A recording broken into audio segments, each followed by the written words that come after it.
the newsagents. But inflation is back to normal, wages are growing, taxes are now being cut. Keir Starmer would put all that progress at risk. He would put up everyone's taxes by £2,000. £2,000 in higher taxes for every working family in our country. That £2,000 claim isn't true. But Rishi Sunak went on to repeat it 11 times during that TV debate last night. And today, Labour have called him out as a liar. Last night, what was exposed is just how desperate Rishi Sunak has become because he lied about Labour's tax plans. Well, Rishi Sunak has it in his head, but Rishi Sunak lies. It's Rishi Sunak who lied 12 times in the debate last night about Labour's tax plans. The truth is, it's the Conservatives that have taken the tax... The chief civil servant in the Treasury has not accused Rishi Sunak of lying, but he has said civil servants were not involved in the production or presentation of the Conservative Party's document. Someone isn't telling the truth. Welcome to the newsagents. It's John. It's Emily. And it's only about 12 hours ago that we were sitting in this studio doing the post-match on the debate and working out whether all those times that Rishi Sunak said taxes will go up £2,000 and Keir Starmer took a long time to try and close it down, whether this was a decisive moment. Today, the debate has shifted with a letter from the Permanent Secretary at the Treasury saying this was not civil service work. The way this document has come together was about the Conservative Party and not about us. And you're then left with the central question, well, was Rishi Sunak lying last night? Yeah, and in a moment you're going to hear from a former cabinet secretary who explains to us that being asked to make up these costings or do these costings was what he calls the worst ever bit of his job. He tells us how grubby he felt when he had to do them because they kind of know what they're doing isn't really kosher and they kind of know how they can get abused. Look, there is, in kind of computer programming, there's an old phrase that if you put rubbish in, you get rubbish out. Yeah. And what happens is that the rubbish going in is not rubbish, it is Conservative special advisors working in the Treasury who say to civil servants in the Treasury, right, these are what we want you to cost up for us based on what we think Labour might do. And at the end of it, you get a quasi-official document which Rishi Sunak tried to pass off last night as independent Treasury officials have come up with this number. It's not. All the inputs to get the conclusion were delivered by Conservative special advisors working in the Treasury. Do you remember that scene in Succession where Kendall is trying to sell the life thing and he's trying to, after the death of Logan Roy, they're all cornering this poor kind of lawyer guy and saying, how big can we say the profits will be? And you can feel this guy sort of like virtually with a noose around his neck going, well, I'm not sure we can say. Can we say that? Well, I'm not sure. Can we say that? Oh, just say it. Just say it. You know, there is a sense that when the pressure is on you, you will kind of come up with a figure that people want to hear. Now, obviously, that's not what the civil servants do. The civil servants just go away and cost what they're told to. But it's very interesting to hear from the inside the pressure that they feel they are coming under. And Gus O'Donnell tells us from all sides, from all parties, the way this has happened in the past is to make people feel they have to sort of magic up figures that they then will be used in a campaign setting, in a debate setting, without any context whatsoever. Yeah, and Gus O'Donnell, if you don't know him, is absolutely the perfect person to speak to, because in the Major years, he was John Major's press secretary as a civil servant, not as a sort of paid by the Conservative Party. He was a civil servant. And then he went on to be the permanent secretary at the Treasury. So he has been put in this position. And then he became the cabinet secretary in charge of the running of all government and relations and keeping the civil service separate from our political masters.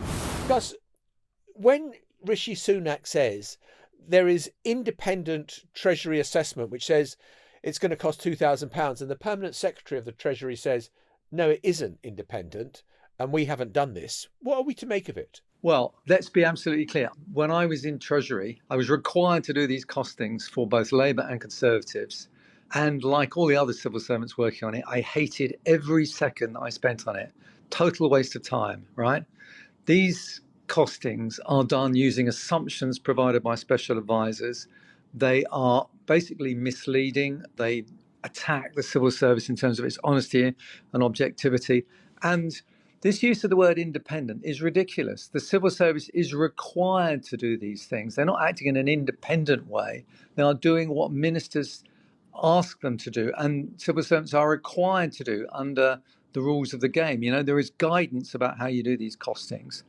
Frankly, I hope that any new government coming in post-election will just drop this whole process and say, it's ridiculous, it shouldn't happen. There are better ways to do this. When you say you hated doing it when you were called upon, Gus, just unpack that for us. Was it that you didn't trust the figures, or you felt that you were being used? I mean, was it the grubbiness of it? Yeah, grubby is a great word, because you are being used, because you are required to use assumptions that you think are probably very dodgy, to be perfectly frank.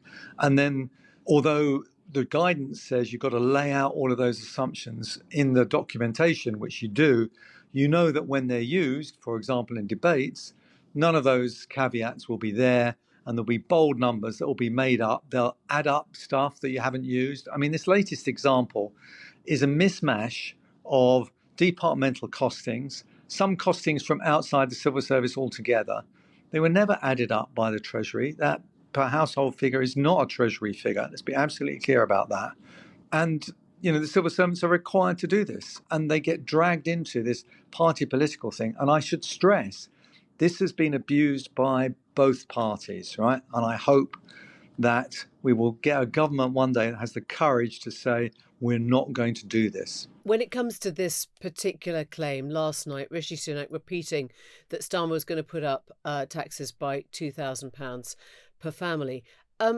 They were told not to use that figure. I mean, isn't there a difference between having the figures somehow as background or helping you compile what looks like a picture, and being specifically told, which we're now hearing from James Bowler, the Permanent Secretary, they were not to use them?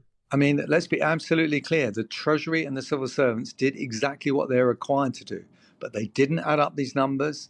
They think they are misleading, and they were indeed very clear that these things will just mislead the public, and that should not happen. So is Rishi Sunak correct? I mean, I'm just struck by these two statements where Rishi Sunak says independent Treasury officials have costed Labour's policies and they work out to £2,000 tax rise for every working family, compared to the Treasury Permanent Secretary, who says civil servants were not involved in the production or presentation of the Conservative Party's figures. Yeah. I can't reconcile those two. Fine. So first of all, the civil servants are required by the system to produce some costings using assumptions created by special advisors, right? In that sense, the point is they are not independent, right? This is not the civil service saying, what do you really think the cost of this policy is? This is the civil service saying, on the basis of the assumptions you special advisors have given us and all the rest of it, here's a number. They never came up with a per household figure. They never added up these numbers. So to call them Treasury figures is wildly misleading. Right. Wildly misleading. Look, Gus, you and I kind of first met when I think you were press secretary to John Major. And at the time of the 1992 election, there was the Labour's tax bombshell that everyone was going to pay £1,250. I cannot remember whether that was a Conservative Central Office, as it was called then, figure, or whether that was kind of, again, the government using the civil service to produce that number. To be honest, John, nor can I remember. It was many decades ago. You know, my point stands. I am not doing this as a party political point. I think both parties have abused this system. I think the system is wide open to abuse in the sense of these numbers are based on assumptions that politicians are giving you in order to get the answers they want. If you want to do this properly, what should happen is you should wait until the parties put out their manifestos, and then independent, respected think tanks should come up with costings for the policies. You've put your finger on it in a way, Gus, when you've talked about doing things properly. And I hear what you're saying about it being cross-party. Rupert Harrison, who's standing as a parliamentary candidate, says Treasury costings have repeatedly been used by Labour in the past. But is your sense that actually all that sort of niceness has gone now? Because as soon as you use a claim like 2000, here we are obviously all discussing it. Here we are repeating it and amplifying it. In a way, the party's job is done. The lie goes round the world. Precisely. That's exactly why my point is, let's stop this. Let's not do this anymore. Let's have a government that's got the courage to say this is a very bad process that's been misused by both of the main political parties, and we shouldn't do it. And people should pay no attention to these numbers. Are you surprised that the Prime Minister did what he did last night? Not at all. I've seen it happen many times. Like I say, across party. But disappointing nonetheless. Very disappointing, yeah. And it just shows you why, if you talk to, I remember talking to Nick Macpherson, former Perm Secretary of the Treasury, about what was our least favourite activity in life, doing these costings, believe me. Grubby is a great word to use for it. Gus, great to have you on. It's really helpful just to be talked through it like that. Thanks so much. Thank you so much. Not at all. All the very best. We can now join Lewis. Where are you? I mean, it looks like you're in some pub somewhere. That is completely correct, John. I'm in the Spinner's Arms in Leigh, which we're told is the best pub in Leigh. And I suppose they wouldn't say otherwise, would they? And they've given me this here, which is a lovely little banner, which has all of the social media information for the Spinner's Arms. So hashtag Team Spinners, which is quite appropriate given where I came from last night, really. So there we go. So last night in the spin room, today in the Spinner's Arms. Yeah, correct. It's the kind of thing that people throw wet sponges at you through. I would really, really enjoy throwing wet sponges at Lewis Goodall. I think that would be a happy way to spend an afternoon. Yeah, well, it's a live show idea. So, look, you were in the spin room last night and we spoke on the podcast last night about the whole £2,000 tax row. It's kind of got legs now this morning with the kind of release of a letter from the Permanent Secretary at the Treasury saying this was not civil service work. This was the work of Conservative Party special advisors in the Treasury, more or less. Yeah, we talked last night, didn't we, about Starmer's slightly weird and puzzling sort of slowness of his rebuttal and the fact that he didn't shut it down instantly and say that's a lie, which gave it legs, which, as we predicted, basically allowed the Conservatives to weaponise it and then allowed a whole suite of Conservative supporting newspapers this morning to run with headlines which alluded in some way to this idea of a £2,000 tax bombshell. And then we have this letter released basically from the Labour Party this morning, which has muddied the waters even further. And I think what's really interesting about this is, for me, it's as much a media test as it is a political test. I mean, Keir Starmer arguably failed the political test last night by not coming out with that crisp, sharp rebuttal to just say, that's a lie, that's not true, here's why. But then there's been a lot of commentary this morning, which I kind of get, I do understand, which is the commentary which is to say, whether this is true or not, if you're explaining, you're losing, and basically people are talking about the £2,000 thing, even if it's a lie. But from my point of view, I just don't think we in the media can be in a position where we are rewarding, basically incentivizing politicians by basically admiring them and saying, when they come out with a lie or something that is misleading, and then say, well, it might not be true, but you know what, we're all talking about it, so they're winning. I think that creates a really perverse incentive, and we need to actually not be having the conversation about whether it is politically good or useful, but just simply have a narrow conversation about whether what he said is misleading or whether it's a lie or not. And what he said last night was extremely misleading, and he was potentially, probably, lying about it. Yeah, I mean, it's interesting to look at the front page of the Times as a paper. I mean, as in a sort of, in your hand paper, which has a picture of the two debaters, and it says Labour accused on tax as Sunak comes out fighting. That is the headline on the front of the page. Now, when you actually go into the Times online, it's a very different story. They've done it properly. They've looked at the letter, as you say, from the Permanent Secretary. They've actually asked about the use of the lie in the debate.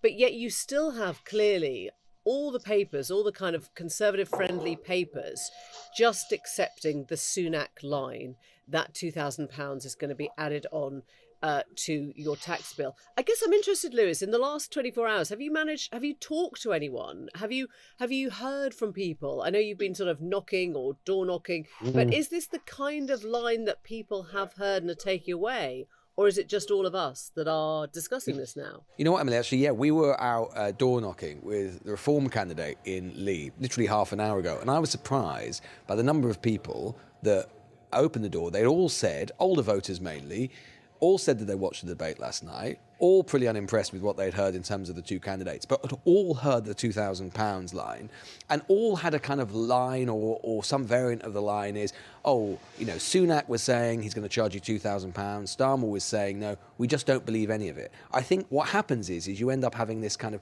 exchange of numbers, exchange of statistics, they sort of go at each other, we all talk about it, and the truth is, people don't know what to believe, and that is, I think, reinforces my point, which is to say that if we end up in a world where basically we're applauding politicians for just misleading people and taking this stuff completely out of context, maybe it does create some narrow political advantage, but the truth is for most people who are already highly, highly suspicious of almost anything they hear from a politician, it exacerbates that problem even more. But it is absolutely true to say that, to my surprise slightly actually, that £2,000 question had clearly landed, at least to some extent. People did recognise it and were talking about it just this morning on the doorsteps in Leigh, which is a key marginal constituency. Well, I think what's really interesting about all of that is that, I mean, Emily, you were referring to the Times front page. I mean, for the first time in this election, and I've been thinking, actually, for the past 2 weeks, the newspapers have been kind of rather muted. They have not gone all out for Rishi, we've got to destroy Starmer. This morning, the tone was different among those papers that you think of as the right-wing papers, the Express, the Mail, the Telegraph, and a bit the Times, that they were much more on with the message that it's £2,000, there's a tax bombshell coming. It's a rerun of the 1992 election with Labour's tax bombshell. Then it was £1,250, however many years on, it's £2,000. I tell you what strikes me is, and we played the bus sync with Boris Johnson before, and I remember during the Brexit debate as broadcasters, we kind of didn't know what had happened. We didn't know what had hit us. We just heard all these lies, all these untruths coming at us. And the faster that you sort of battered them back, the more they just came sort of thick and fast. And we were in a very different place of having to deal with a lot of misinformation very quickly. I think what amazes me is that 8 years on, we sometimes feel like we're no better. We're still not doing it properly. Totally. We're not getting it. But what I would say is that the attack from those who are being lied about is just to say, oh my God, Rishi Sunak, are you literally Boris Johnson incarnate? Because he was the one, Rishi, who stood on the steps, talked about accountability, talked about transparency, integrity, tried to find that space between him and the predecessor who'd literally been pulled down and thrown out of Parliament. Now, if I was Rishi Sunak now, and I keep on going back to this Winchester teacher, I don't know why, but it sort of stood in my mind as a sign of, what was the boy in Rishi Sunak dreaming of becoming? He surely wasn't dreaming of becoming the same calibre of rogue as Boris Johnson, just literally imitating the same style of lying and the same It's kind a general of... election. It works. It's a general election campaign. You see what you can get away with. Of course, what he said last night, when he said that this was independent Treasury officials have costed Labour's programme, that was not true. Yeah. It was Conservative special advisors who told Treasury officials, these are the assumptions you need to work on. Yeah. And I think the laziest line in politics is they're all the same. And that's what the doorstep ends up doing. That the doorstep says, oh, he says one thing, he says another. Oh, politicians, they're all the same. And I guess that's why you're right. The onus is on us to go, no, they're not. I'm interested in what you both think about actually the format of the debate itself, which we didn't really talk about too much last night because we had the back and forth of what had been said. And I think that actually there is an argument to say that a debate like that in the format that it was done in last night, I mean, Julie Etchingham, who chaired it, I think did the very best she could. She did a good job in the circumstances. But when you have basically an hour-long debate, 45-second exchanges between the two parties, no fact-checking to go alongside it, no space to really allow a proper cross-interrogation of each of the candidates' ideas between themselves and from the moderator, maybe it just does more harm than good. And I'm generally in favour of TV debates, and I think they should happen. But in that format, it was pretty poor, I think, as a mechanism of exploring the ideas, the really important ideas that are being contested in this election. We spoke about it a tiny bit last night, and I was of the view, frankly, that if they had each submitted themselves to a 1-hour interview by someone like Emily or whoever, to be really put under the scrutiny and an accountability interview, you would have learned far more about their policies than the format of a single debate like that where everyone is shouting at each other. On the other hand, there were bits, and I thought that, where Keir Starmer said he wouldn't pay for his child, a sick relative, to have private healthcare, whatever. I thought, God, that was actually quite revealing, and maybe not in a very good way for Keir Starmer. I mean, it looked very weird. Yeah, it was just made you seem weird that if someone was really ill and you could get a private treatment, you wouldn't do it. I thought that was revealing. Look, it makes me laugh because I think we always hype up all the TV debates. And then as soon as we watch them, we always slag them all off. I mean, to a T. We find them deeply frustrating. And then we say, why aren't you doing more? Why aren't you doing more? And I think what I would say, and I've hosted them before, and I thought Julie did a great job because these things are fundamentally not an editorial test. They are a technical test. And that is quite a depressing thing for a journalist to say. But you are given a time in, a time out. You're basically sitting there with your stopwatch or somebody else's stopwatch in your ear saying, start talking, stop talking.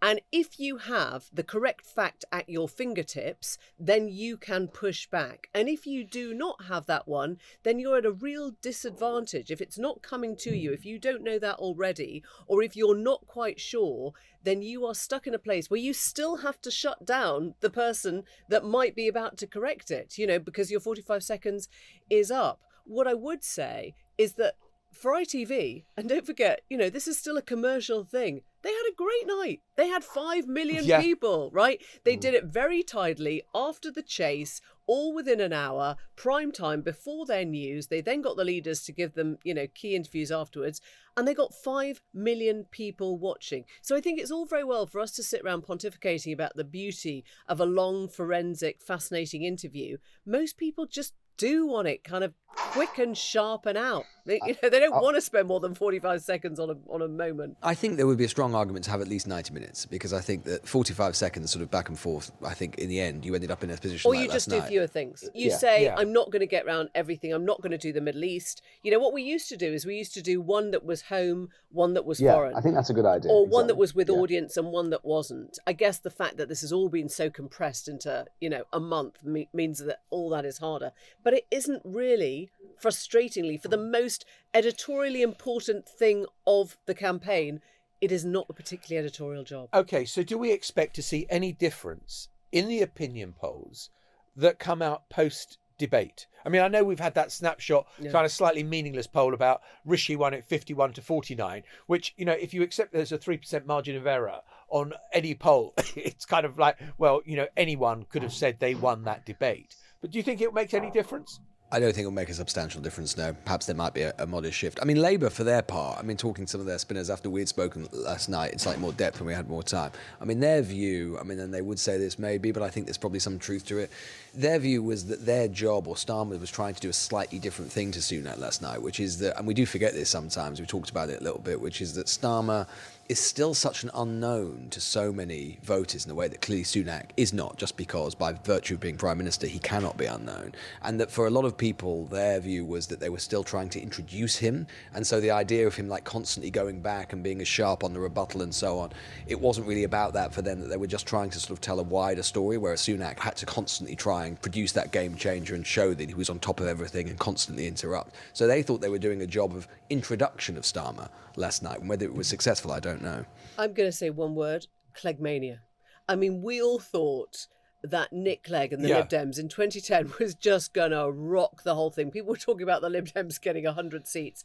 And he became this sort of, superstar overnight after the debates with all that I agree with Nick. And the Lib Dems then went on to lose seats. So I think there is virtually no bearing on the actual result in the election. There might be some shift in the polls. But they did gain 1 million votes, and they did probably deny Cameron the majority that he would have had. So it still made it. But I agree. I mean, I think they can make their a seat difference. count. They might have No. got more voters, and maybe that's the answer. Maybe it allowed Cameron to see Nick Clegg as the sort of person that he wanted to bring in as his, well, of course he did because he wanted to become Prime Minister. But, maybe it was all a PR job and maybe it worked in that degree. But I don't think these debates shift the actual seat number at the end of it. I was reminded yesterday that the YouGov poll in 2019 showed virtually exactly the same number between Corbyn and Johnson. It was like 51-49 as it was last night. We know what happened next. Yeah. I mean, I suppose the other thing we need to talk about is Friday night's debate, where we have got Michelle Hussein, good friend of ours, who is... Goddess, absolute bloody brilliant. But she is going to have to manage 7 party figures. I think that's what we call a hospital pass. I mean, she's got Farage, Stephen Flynn, Penny Mordaunt, Angela Rayner, and on the list goes. I mean, how do you have a coherent debate that is with 7 people on the stage with you? I mean, wow. If anyone can do it, Michelle can do it. But yeah, I it's going agree to be with tough. that. I mean, I think going back to the earlier point is you've got 7 parties, some of whom don't feel particularly hostile towards each other, quite frankly, but still need to feel that they're using their one chance in the public limelight on BBC One to make their point. So sometimes you will have people coming into a debate with nothing to say just because they feel like they ought to be saying something at that point. You've got 7 different voices. You can't possibly have a proper, educated, illuminating, entertaining debate about one subject. So what do you get? You get an hour of, hopefully, technical brilliance where everyone is allowed to say 2 things for 2 minutes. It's going to be a series of sound bites, isn't it, really? And you don't even talk to the other people. My prediction for that is that will become the Nigel Farage show, in the sense that you will basically have every other person there, every other party representative there, maybe with the exception of Mordaunt, but I suspect she'll get in on the act, basically tearing in to Farage. And Farage will absolutely love it and make a virtue of it and do his whole I'm the politically persecuted routine, I'm the one saying it as it is, and all these people are lying to you. That will just be it again and again and again, rinse and repeat. We're going to hear my favourite line, they're all the same. And he'll end up saying it to like Plaid Cymru. He'll end up saying it to literally everyone. All these politicians, they're all the same except me.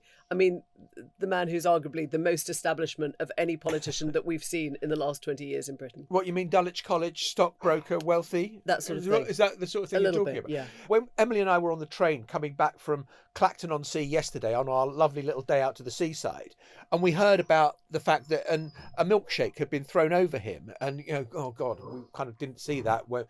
That happened after we'd left. And I thought, Actually, I started feeling guilty. I got really confused. I thought, I hope I didn't nudge somebody. And you start to think, I wonder whether someone from Reform had been paid to throw a milkshake, because that is exactly what Nigel Farage wants. A perfect day for Nigel Farage is someone throwing an egg at him, or a milkshake, or 6 other politicians ganging up on him. Before we get accused of disinformation, we should make absolutely categorically clear that did not happen. But even the fact that your head takes you to that flight of fancy, it is a kind of indication that that's where we think these campaigns are. But to be fair to Farage, I mean, he's been saying something which is right, in terms of like why it is he always gets attacked. Part it's because he's a very divisive figure and lots of people who dislike him that want to express their dissent. It is also true, as you two saw yesterday, he does do street politics still, right? In a way that the other political leaders don't. It's far more controlled. He does just get right in there. He meets people. It's unpredictable. It's not controlled, which is his whole shtick for this campaign. I'm injecting fun, life, animation, and then you get stuff like that. So in a sense, in every way, maybe it's not what he wants, but it is absolutely what he is inviting, or at the very least it's it's part of his brand. It's the unpredictability, and that's key to him. So there is a little row brewing amongst Conservative candidates for this election, which all seems to go back to the decision of Richard Holden, who is, as you may know, the party chairman. We are looking at a situation in which The MP for Ipswich, former MP before dissolution, Tom Hunt, is now talking publicly about whether he will defect to Reform because of a row he's having with his chairman, Richard Holden, who looks as if he's about to parachute himself from his slightly marginal wobbly seat of old into a brand new, safer seat, which he will decide as the party chairman. Yeah, so we're expecting Richard Holden to become the candidate for Basildon and Billericay, and the expectation is that tonight the Conservative Party chairman will just be given the nod, presumably by himself, that he should be the candidate. And, you know, people like Conservative commentators like Tim Montgomery say, utterly disgraceful. I hope Billericay Conservatives tell Tory HQ to get lost. Nadine Dorries, no less, has said Richard Holden knows in his heart that leaving it to the very last moment to impose himself on a safe seat by giving the association only one choice, him, is a very wrong thing to do. It's dishonourable, cowardly, and brings the candidates department into disrepute. Yeah, there has been an unusually close focus, I think rightly, on candidate selections in this general election, and kind of like for the mechanisms by which candidates are selected, which in Britain are very opaque with both parties. And let's be honest, in many cases, I think most people would describe as corrupt, both in terms of the Labour and Conservative parties. And we've seen that play out. It is not often transparent. It's not fair. It's usually about factions, and it's usually about who's got power within the party. There's something else going on here, which is quite interesting as a kind of like subplot with the Conservative selections, which Holden is part of, with this whole suite of, I think it's about 4 or 5, Conservative MPs who, from the north of England, many of whom won their seats for the first time in 2019 as part of the sort of collapse of the Labour Red Wall. So many now seeking seats, safer seats, in the south, in traditional Conservative constituencies. Holden's a great example, moving from his seat in County Durham. He'll say, his constituency was abolished in the boundary review and so on, but it sort of tells a tale about the kind of shifting electoral geography of the Conservative Party as well, that collapse of the 2019 coalition. A lot of these guys who came in on the Levelling Up 2019 agenda, seeking seats, whether it's in Stratford-upon-Avon or in Basildon and Billericay, in this case they're in safer, true blue territory in the south. It also helps us understand that interview that Richard Holden gave a few months ago when he was appointed as the chairman back in November, where he was asked if he was definitely going to stand again for his seat. I mean, as the party chairman, and he gave this really odd answer. He said, "Well, I hope, if I'm lucky, but hope." We never really got a resolution from that question. And I guess somewhere in his head, he was already thinking, well, I'm the party chairman, so I can't say I'm not standing, but I might not stand in this seat.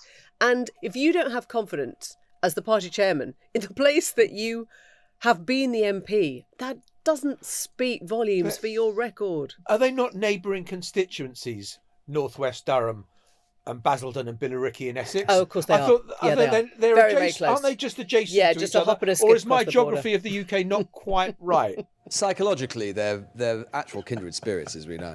I mean, the other thing, the thing is, as well, is that on the Reform thing about potential defections, Reform, they would say this. They think that by the end of the week, by the time nominations close, they think they will have a couple of switches. And I suppose the next set of polls, we've alluded to it already, but the next set of polls, where the field work has been done, post-Farage getting back into the game and post-debate, will be really fascinating. And if they're out just in time before Friday, which they should be, could influence Conservative MPs' decision who are thinking about making the switch. You go back to your pub. Yeah, you have another 4 pints. I've got my JTO fruit blend here. Orange and passion fruit, fantastic. Although other brands are available. I won't drink it all at once. And before we go, a reminder, Friday is question time, and we want your questions, and we will try to give you your answers, all the issues that are concerning you about this election. I feel like I have a lot of questions still. All right, well, you can email in. I'm going to write to you. Emily. Send a voice note. We've got a voice note from Emily. She sounds a bit like Emily Maitlis, but it can't really be her, surely. Emily Pateless. We'll see you tomorrow. Bye-bye. Bye. The Newsagents. This is a Global Player original podcast.